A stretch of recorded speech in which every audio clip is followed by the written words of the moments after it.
வணக்கம் நண்பர்களே. நம்ம இப்போ பார்க்க போறது வந்து நிஃப்டி அண்ட் பேங்க் நிஃப்டியோட இன்னைக்கான போஸ்ட் மார்க்கெட் ரிப்போர்ட், அப்புறம் மண்டே மார்க்கெட் எப்படி மூவ் ஆகும் அப்படின்ற ஒரு ப்ரிடிக்ஷன் வீடியோ தான்.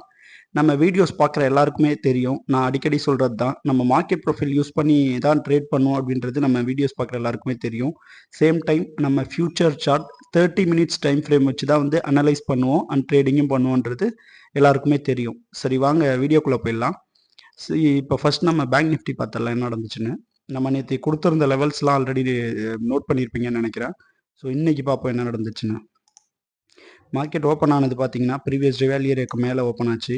தென் ஏ பி சி டி பீரியட்னு பார்த்துட்டு எல்லாமே மேலே மேலே போச்சு. ஒரு பெரிய மூவ் கிடையாது. பட் ஆனால் ஸ்டில் மார்க்கெட் வந்து மேலே தான் சஸ்டெயின் பண்ணியிருக்காங்க. ஸோ கீழே வரலை. பட் இருந்தாலுமே இந்த வீக்கெல்லாம் வந்து இந்த ஏரியா வந்து வீக்கான லெவல்ஸ் தான்.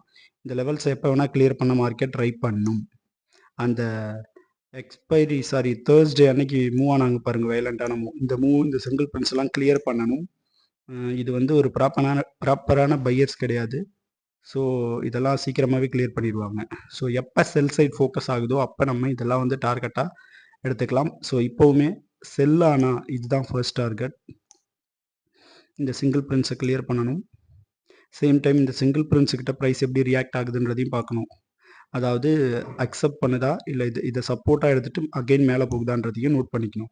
இல்லை இந்த இடத்த ஒரு பெரிய மூவ் இல்லை, இந்த பையர்ஸ்லாம் அகெயின் வரலை அப்படின்னு தெரிஞ்சதுன்னா கண்டிப்பாக இதை கிளியர் பண்ணிவிட்டு இந்த லெவலை கிளியர் பண்ணிவிடும் மார்க்கெட். 51,200ன்ற லெவல். ஓகே, ஒருவேளை அப் ஆகுது அப்படின்னா மார்க்கெட்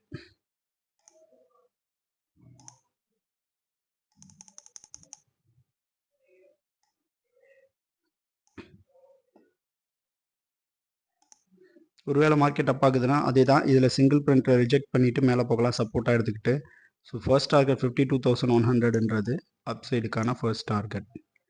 செல்லுக்கு நம்ம சொன்ன மாதிரி தான் 51,200ன்றது ஃபர்ஸ்ட் டார்கெட். ஸோ இவ்வளோ தான் பேங்க் நிஃப்டிக்கான லெவல்ஸ் மண்டே. சரி வாங்க நிஃப்டியில் என்ன நடந்துச்சுன்றதை பார்ப்போம்.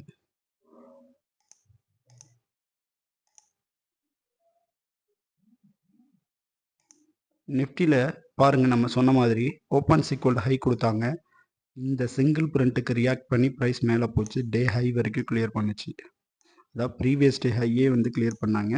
ஸோ இந்த சப்போர்ட், அதாவது இந்த சிங்கிள் பிரிண்ட்டை சப்போர்ட்டாக எடுத்திருக்காங்க. நம்ம நேற்று சொல்லியிருப்போம் இந்த சிங்கிள் பிரிண்ட்டுக்கு எப்படி ரியாக்ட் பண்ணுறாங்க அப்படின்னு. சப்போர்ட்டாக எடுத்துக்கிட்டு மேலே போயிட்டாங்க. ஸோ இந்த டைமில் நான் எப்படி என்டர் ஆகுறது அப்படின்னு கேட்டிங்கன்னா, எக்ஸாம்பிள் இதை காட்டுறேன் பாருங்கள். இந்த இடத்த தான் ப்ரைஸ் வந்து அப்பாக ஸ்டார்ட் பண்ணியிருக்கு. ஒரு கேண்டில் ஒரு ஹேமர் போட்டு. ஸோ இந்த இடத்த இருந்தால் டே ஹை வரைக்கும் ஸ்டாப் லாஸ் இது என்ட்ரி டார்கெட் வச்சுருக்கலாம். அரவுண்ட் எப்படி பார்த்தாலும் ஒரு 60 பாயிண்ட்ஸ் கிட்ட கேப்சர் பண்ணியிருக்கலாம். இந்த மூவில் நம்ம சொல்லியிருந்த மாதிரி யாரெல்லாம் ட்ரேட் எடுத்திருக்கீங்களோ இந்த சிங்கிள் பிரிண்ட்டுக்கு ரியாக்டை மட்டும் பாருங்கள், ப்ரைஸ் எப்படி ரியாக்ட் ஆகிருக்குன்றத. ஸோ இதுலேயுமே அதுதான் நான் மண்டேயில் சொல்ல வர லெவல்ஸ். அப்சைட் ஆனால் ஆல் டைம் ஹையில் மார்க்கெட் போயிட்டுருக்கு. ஸோ அப்சைடில் எவ்வளோ வேணால் மூவ் ஆகலாம். அப்சைடுக்கு எந்த ஒரு டார்கெட்டும் கிடையாது. இதுவே மார்க்கெட் செல் ஆகுதுன்ற பட்சத்தில் ஃபர்ஸ்ட் டார்கெட்டாக இதை கொடுப்பேன்னா அகெயின் சிங்கிள் பிரிண்ட்டுக்கு எப்படி ரியாக்ட் ஆகுதுன்றது மண்டேயில் பார்க்கணும். இந்த சிங்கிள் பிரிண்ட்லாம் கிளியர் ஆகணும். ப்ளஸ் இந்த 25,000 அகெயின் வரணும் ப்ரைஸ். இதுதான் வந்து செல் சைடுக்கான என்னோட லெவல்ஸ். மோஸ்ட் ப்ராபப்ளி வந்து நான் ஃபோக்கஸ் பண்ணால் வந்து செல் சைடு தான் ஃபோக்கஸ் பண்ணுவேன். அப் சைடு ஏன்னா ஆல் டைம் ஹையில் இருக்கிறதால நம்ம பெருசாக ஃபோக்கஸ் பண்ண போகிறது கிடையாது. ஸோ ஐ ஹோப் உங்களுக்கெல்லாம் புரிஞ்சிருக்கும்னு நம்புகிறேன். ஏதாவது டவுட் இருந்தால் கமெண்ட்டில் சொல்லுங்கள். சேனலை சப்ஸ்கிரைப் பண்ணி பாருங்கள். என்னோட அந்த பெல் பட்டனையும் அப்படியே கிளிக் பண்ணிக்கோங்க. அப்போ தான் நான் போடுற வீடியோஸ்லாம் உங்களுக்கு நோட்டிஃபை ஆகும். ஸோ நன்றி. அடுத்த ஒரு நல்ல வீடியோவில் சந்திப்போம்.